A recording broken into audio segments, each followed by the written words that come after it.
pleased to introduce to you John Nichols.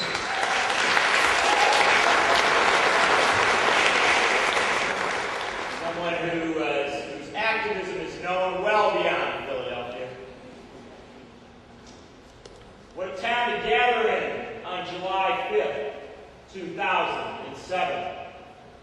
Yesterday, July 4th, people celebrated revolution.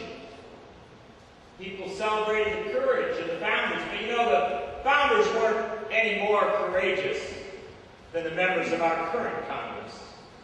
They were cautious too. They gathered in Philadelphia, and through the summer they kept asking themselves, well, should we do it? Should we act? Should we tell a king named George that he is no longer in charge? Oh, they were so cautious. And then Tom Paine, the man they wouldn't allow in their meetings, because he was just a little too radical. Tom Paine said, we have it in our power to begin the world anew. And he said, if you do not declare that you are no longer the subjects of a king named George, then you shall be haunted in your sleep.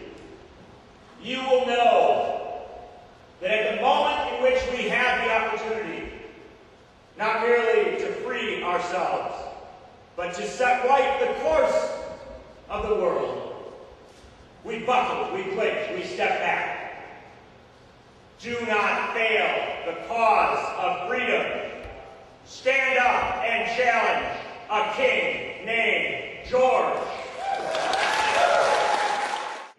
I know you've been at it all these years. I know you've been trying to take on George Bush. I know you've done it in so many ways. Tonight we're here to celebrate the beginning and the end. When we do take him down. Let me recognize one person in this audience because he comes from a remarkable place in a remarkable state.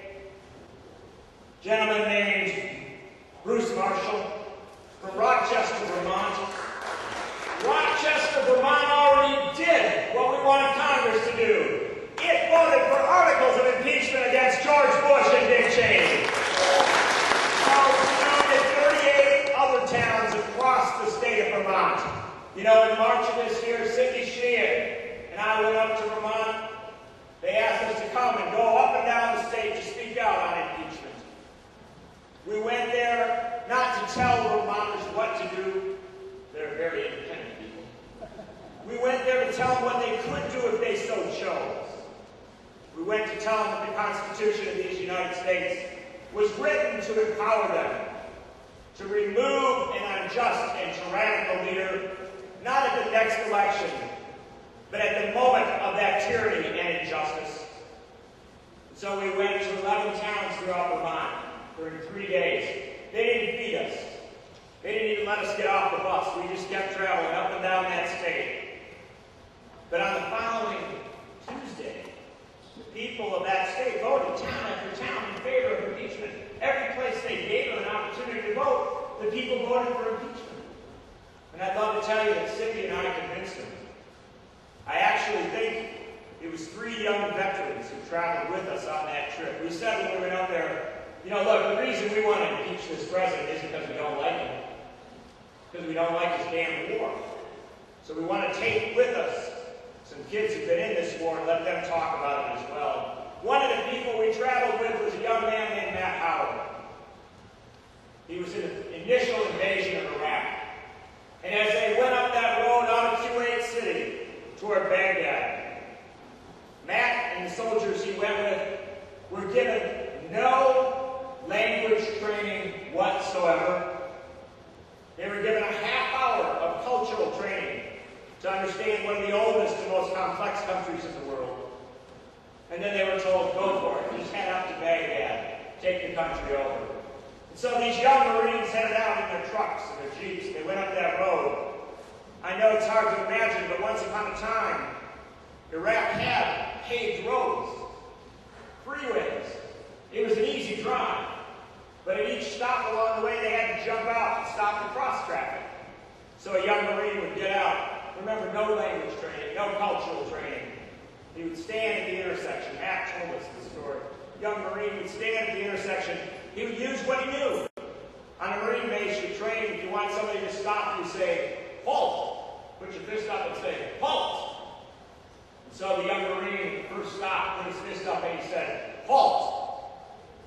The driver of a Mercedes at the stop, an Iraqi man, looked out the window, he had his wife, 6 children in the car, and he reached out and he gave the international sign of solidarity. Having seen the signal halt, he didn't know that. He thought the Marine was clenched fists of solidarity. And then, having exchanged the greeting, the man drove forward. At which point the Marines killed the man, his wife, and everyone in the car. That night, the Marine who was at that checkpoint got back into the truck. They didn't give our Marines invading Iraq places to sleep. They had to sleep in the truck. This Marine was sleeping in the truck with Matt. But he couldn't get to sleep, and when he did drift off, he'd shake up. He was sobbing uncontrollably. Matt put his arm around him and said, "It's okay, brother. It's a war. Bad things happen in war." The young man said to him, "No, you don't understand." Matt said, "I do understand. It's okay, brother. Just put it out of your head. Bad things happen in war." The young man said, "No, you don't understand. I am a Christian. And I have been responsible for the death of innocent people. My ignorance caused them to die. I'm going to hell." And Matt said, "You're not going to hell, brother. Don't worry. You're a soldier. So don't give me that. I'm going to hell." This is what we're doing to our young men and women that we have sent to Iraq. We aren't just sending them into a living hell on this earth. We are convincing them that they will go to hell for their actions. If you don't care a lick about the Iraqi people, and you should care about them, but if you don't care a lick, care about those soldiers who are sent there and put into the most untenable situations known to man. You know, when I heard Matt's story, I despaired. Thought to myself, what could be worse than this? Then I heard George Bush propose to send 21,500 more young men and women, as beautiful, as decent, as honorable as Matt Howard, into the hell that is Iraq. And I despaired. And then I come out on a hot night in Philadelphia, on the 5th of July, one day after our Independence Day, our celebration of revolution. And I look out over a crowd in a Unitarian meeting hall. People of different races, different cultures, different backgrounds who have gathered together to express the truest meaning of their citizenship. And I realize I have no right to despair. I do not have the opportunity to be disappointed or sad, disenchanted. I have a responsibility to stand before you and tell you, courage, patriots. The Republic is in danger. The Constitution itself is under threat. The very underpinnings of our democracy have been attacked. But we are the descendants of revolutionaries who got rid of a king named George. And so I stand before you saying, as they did, thus always to tyrants. And I say, my name is John Nichols, and I want to impeach the President and the Vice President of the United States. I want to impeach them because they lied to the Congress of the United States about the reasons for going to war with Iraq in direct contravention of the checks and balances established in our Constitution. Lying to Congress and the people about the reasons for going to war in Iraq is an impeachable offense. I want them impeached. I want them impeached for organizing a system of warrantless wiretapping of the American people. Spying on the American people is a direct violation, not of the Bureaucratic Vice Act, but of the 4th Amendment to the Constitution that says we will be free in our homes from the surveillance and intervention of our government. Spying on the American people is an impeachable. I want them impeached because they have sanctioned torture.